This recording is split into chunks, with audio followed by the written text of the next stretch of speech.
जब मैं ये आज वीडियो जो रिकॉर्ड कर रहा हूँ, मैं ये देख रहा हूँ कि बेंगलुरु के सड़कों पे हमारे शिक्षा मंत्री है धर्मेंद्र प्रधान, उनको क्या वो हटाने की मांग चल रही है। यहाँ दिल्ली में पिछले 1 महीने से जो जंतर मंतर पर प्रोटेस्ट चल रहा है कॉकरोच जनता पार्टी के द्वारा।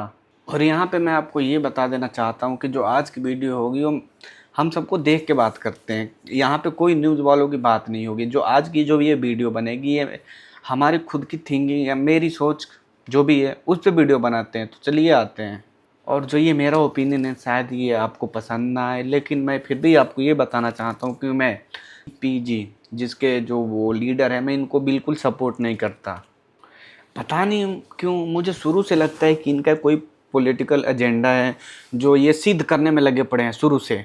लेकिन इसका मतलब ये नहीं हुआ कि मैं पेपर लीक के उसमें हूँ। मैं पेपर लीक के सख्त खिलाफ हूँ और मैं ये भी चाहता हूँ कि एजुकेशन मिनिस्टर धर्मेंद्र प्रधान का इस्तीफ़ा हो।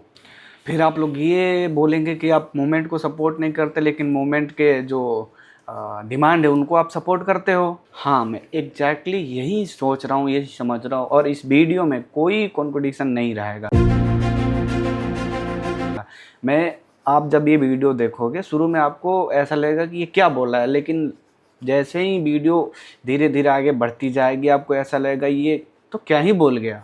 और हम ये इस वीडियो में ये समझेंगे, ये सोचेंगे कि एजुकेशन मिनिस्टर जो है हमारे धर्मेंद्र प्रधान उनका इस्तीफा जरूरी क्यों है और सीजेपी का उदय क्यों और कैसे हुआ, और सबसे बड़ी मूवमेंट जो कि चल रही है दिल्ली में वहाँ से मैं दूर क्यों, और सबसे बड़ी बात जो ये है कि बीजेपी की बढ़ती हुई जो एरोगेंस है क्यों है। आइए देखते हैं।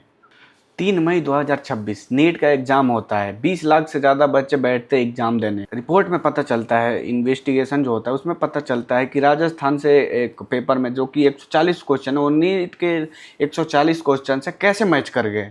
और तो और 140 क्वेश्चन जो कि नीट का है और वो सेम टू सेम मैच कर जाना कोई नॉर्मल बात नहीं है। रिपोर्ट से ये पता चला कि कुछ जो मटेरियल है जो कि पेपर लीक हुआ वो कुछ स्टूडेंट के पास एग्ज़ाम के 3 दिन पहले उनके पास पहुंच चुके थे।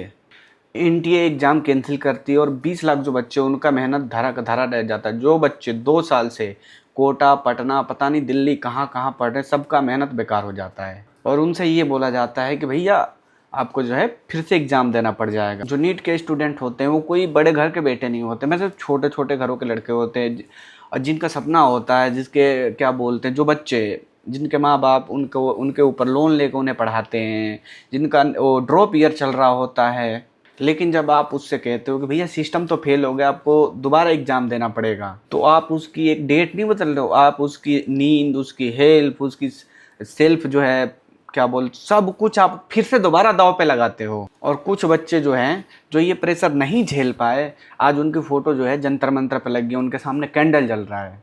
फिर 21 जून को रीटेस्ट होता है और 21 जून की रीटेस्ट की आप सिक्योरिटी देखो, आप जीपीएस ट्रैक करने वाली गाड़ियाँ, एआई वाली सीसीटीवी, पता नहीं सरकार क्या क्या करती है उस एग्जाम को लेने में। सरकार ने ये तक किया कि पूरे देश में जो टीवी चलते उनको भी ब्लॉक कर दिया पेपर लीक होने से के लिए और दोबारा टेस्ट होने के लिए। और जो एग्जाम का जो पर्चा है वो भी एयरफोर्स से डिलीवरी किया गया।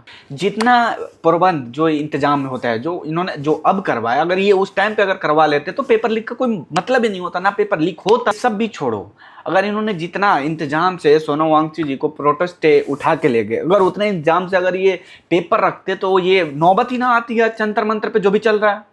बिल्कुल नहीं होता कुछ भी। अब एक सेकेंड के लिए आप रुक के सोचो, इतनी सिक्योरिटी की ज़रूरत क्या है। सरकार को खुद लगता है कि उनके सिस्टम में दिक्कत है, नहीं तो इतनी सिक्योरिटी की ज़रूरत ही नहीं होती बिल्कुल भी।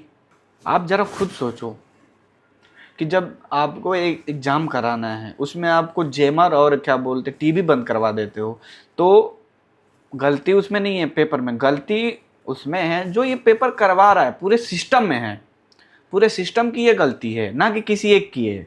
और सबसे बड़ी बात, सीबीआई ने कोर्ट को बताया कि लीक का जो सारा मामला है ये एनटीए के अंदर का मामला है। और खुद यहाँ तक कि खुद सरकार ने भी माना कि कमांड चेन में लीक हुआ है। ये कोई बाहर का हैकर नहीं था, ये सारा अंदर का सिस्टम था। तो जो जवाबदेही है वो सारा अंदर सिस्टम से होना चाहिए ना, बाहर का तो इसमें कोई हैकर ही नहीं आया था कि वो बाहर से हैक कर ले पेपर। ये सारा सिस्टम के अंदर का मामला था जो कि पेपर लीक का था। और जवाबदेही भी अंदर से होनी चाहिए और वो भी सबसे टॉप पोजीशन से। अब आते हैं हम इस्तीफा पे। अब मुझे पता है लोग क्या कहेंगे कि मिनिस्टर के इस्तीफा देने से पेपर लीक थोड़ी ना रुक जाएंगे, और ये भी बात सही है। अगर प्रधान जी अगर कल को इस्तीफा दे दे तो परसों एक नया मिनिस्टर आ जाएगा उस जगह, तो मिनिस्टर बदलने से पेपर लीक नहीं रुक जाएगा। क्या पता अगले साल फिर पेपर लीक हो जाए, जैसे 25 में हुआ था, 24 में हुआ था। लेकिन एक बात है, अकाउंटेबिलिटी हमेशा टॉप से ही शुरू की जाती है या होती है। जब एक एग्ज़ाम 20 लाख बच्चों का भविष्य तय करता है, तो ये आपकी जिम्मेदारी है कि जो पेपर है वो आपके नीचे, आपके मिनिस्ट्री से, आपके कार्यालय से कैसे, वहाँ से कैसे लीक हो सकता है, ये तो इसका जवाब तो आप ही देंगे। मिनिस्टर बदलने से समस्याओं का हल नहीं है। चलो कल को इस्तीफा दे देंगे, लेकिन जो सिस्टम है, सिस्टम भी तो देखे ये सारी चीज़ें। हमेशा ऐसे ही होता आ रहा है। देखो दुनिया भर में जो भी है मिनिस्टर इस्तीफा देते हैं, वो इसलिए नहीं देते कि वो चोर है, क्योंकि वो इसलिए देते हैं जो कि उसके नीचे जो सिस्टम है वो फेल हो चुकी है, इसलिए वो इस्तीफा दे रहा है। और जब मिनिस्टर इस्तीफा नहीं देता है तो पता क्या होता है, उसके नीचे जो एक मिनिस्टर के नीचे जो बैठने वाली वो है, काम करने वाली जो लोग हैं, वो तो सीधा यही सोचते हैं कि भैया सिस्टम कुछ नहीं कर रहा, दबा के करो। और यही जो गलती आने वाले समय में नसूर बन जाता है। मेरी पर्सनली डिमांड ये है कि भैया शिक्षा मंत्री का इस्तीफा देना चाहिए।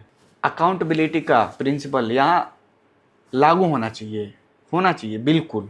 दूसरा ये है कि इस चेन के हर वो व्यक्ति, सबसे बड़े पोस्ट से लेकर सबसे नीचे पोस्ट तक, उन सब पे कार्रवाई हो, अच्छे से सीबीआई की जांच हो, ताकि पता चले कि सिस्टम लीक कौन कर रहा है।